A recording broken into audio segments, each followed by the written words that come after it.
In 1995, 14 wolves were released into Yellowstone National Park. There was nothing dramatic about it, no crowds cheering, no cameras flashing. Just a few crates opened in the snow and some cautious animals stepping out into a world they had never known.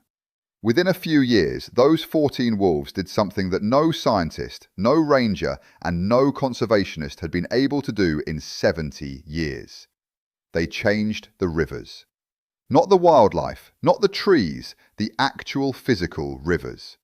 They altered the way water moved through one of the largest ecosystems in North America.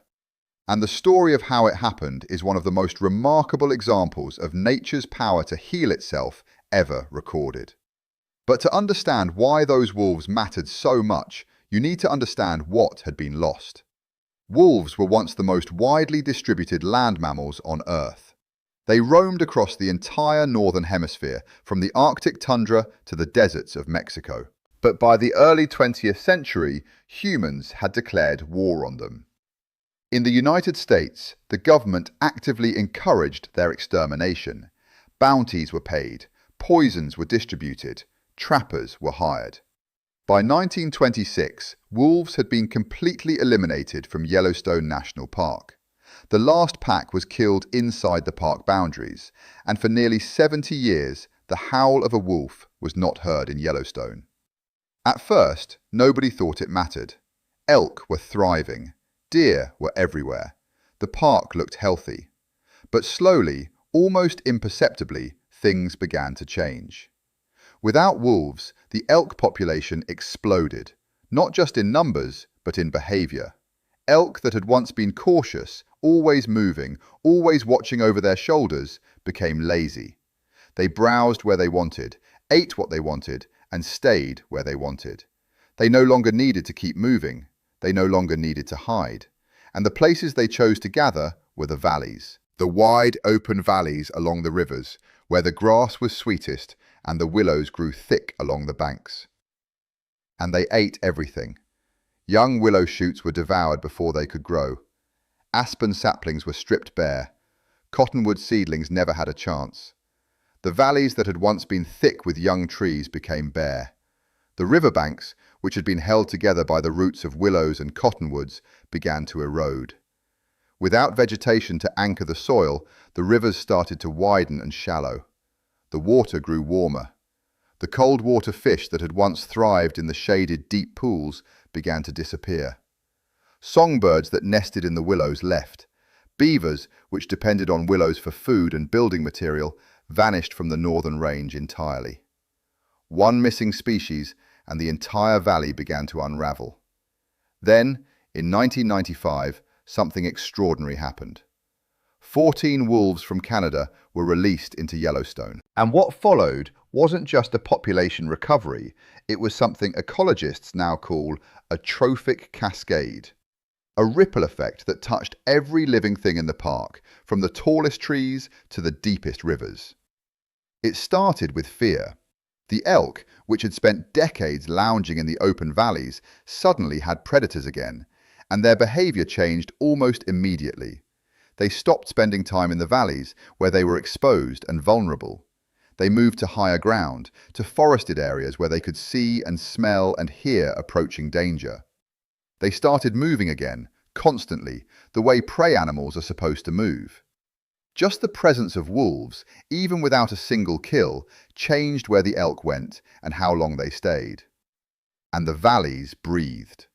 Within just a few years, willows began growing back along the riverbanks. Aspen and cottonwood saplings started appearing, young and tender at first, but growing fast. The vegetation that had been suppressed for decades began to reclaim the valley floor. And as the willows grew, something else happened. The beavers came back. Drawn by the recovering willows, which are their primary food source and building material, beavers returned to the northern range for the first time in half a century. And they did what beavers always do. They built dams. The beaver dams slowed the rivers. They spread the water across the valley floor, creating wetlands and side channels and still, deep pools. The water table rose. The soil, which had been dry and cracked, became saturated. And the rivers themselves began to change. They became narrower and deeper. The banks, now held together by the roots of willows and cottonwoods, stopped eroding. The water grew colder as the shade from recovering trees blocked the sun, and cold water fish, including native cutthroat trout, began to return. But it didn't stop there. The returning vegetation brought back songbirds. The wetlands created by beaver dams became nurseries for amphibians, for insects, for fish.